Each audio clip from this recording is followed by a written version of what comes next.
Going an entire league season unbeaten is supposed to mean something.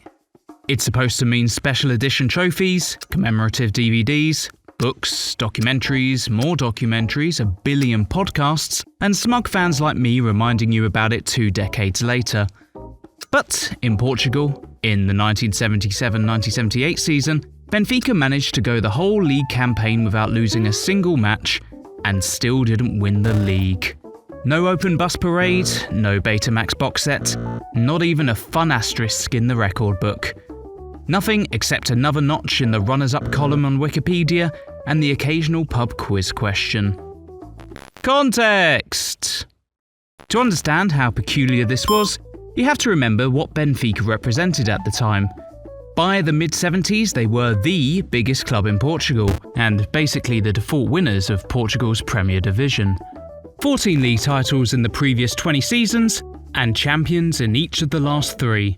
They'd run away with the 1976-1977 league campaign by 9 points, and previously went the league season undefeated in 1972-73, winning 28, drawing 2, and losing none, winning the title by 18 points. While Benfica were stockpiling silverware like a doomsday prepper hoards Branson beans, the other clubs in Portugal would look on in envy. Their main competition for the season ahead would predictably come from Sporting, the only other team during Benfica's period of domination to break up the party, as well as Porto, who, despite winning the Portuguese Cup in 1977, hadn't topped Portugal's top flight since 1959. So, heading into the 1977-78 season, this was supposed to be routine for Benfica. They would probably win their 4th league title in a row, one of Sporting or Porto would probably come second, while Boa Vista or Braga would find a way to annoy all of them without actually getting anywhere near the league title themselves.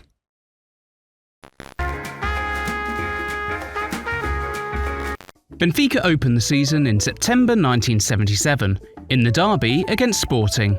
It finished off a 1-1 draw, not the worst given Sporting were one of their main title rivals, especially given that this was a case of only 1 point dropped instead of 2.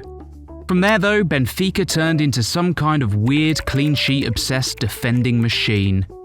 John Mortimer, their English manager with a fetish for defensive stability, had them drilled in the kind of rearguard discipline that would give Jose Mourinho a hard-on. The backline was marshalled by a returning from a year in Las Vegas Humberto Coelho and protected in goal by Manuel Bento, both of whom had apparently taken vows to go to the same hairdresser. It was one impressive result after another for the Lisbon club.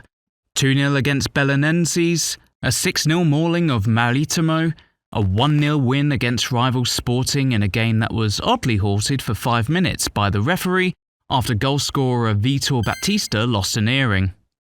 27 matches into the league season, Benfica had let in just 9 goals, winning 19 and drawing 8. They would have been runaway leaders with 3 games to go in the league, had it not been for one other side, Porto.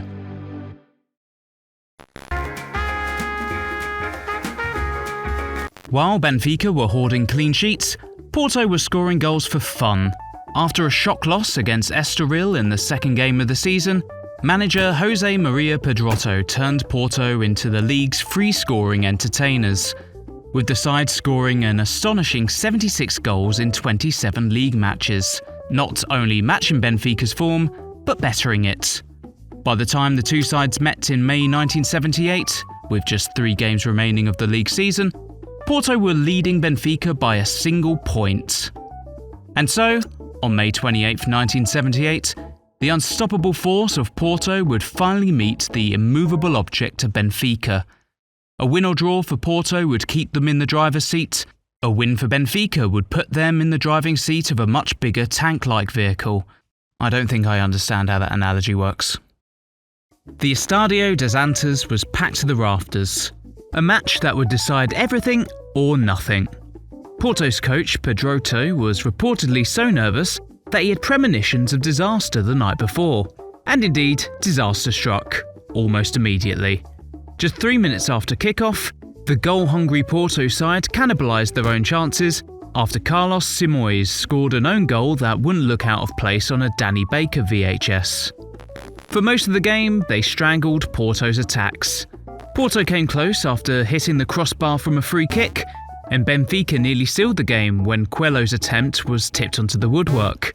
With just 7 minutes of the 90 left, the title was in Benfica's hands. Until it wasn't. In the 83rd minute, referee Manuel Vicente awarded Porto a free kick in Benfica's half. As Oliveira floated the ball into the box, the Benfica defence cleared, only for it to fall to Ademir Vieira, who smashed in a volley into the bottom right-hand corner to equalise. The stadium exploded in joy and relief. Benfica's defensive wall had finally been breached, and Porto was saved at the 11th hour. The final whistle blew. The 1-1 draw meant Porto maintained their slender lead heading into the final 2 games. Benfica, on the other hand, were left to contemplate the odd little scenario they found themselves in.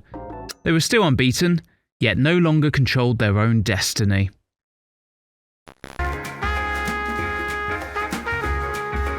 In the penultimate round a few days later, Benfica caught a last glimmer of hope as Porto stumbled to a goalless draw. Benfica won their match against Firenze, meaning that going into the last game of the season, both sides were level on points. But Porto's thirst for goals meant that they had a plus 14 goal difference advantage over their title rivals. Benfica needed Porto to draw, lose, or just win their game by 15 plus goals, which I'm informed was a rather unlikely result. There would be no final day drama. Porto would smash Braga 4-0 at home to clinch their first championship in 19 years. Benfica won their own final match, preserving their undefeated record of 21 wins, 9 draws, 0 losses, 0 trophies.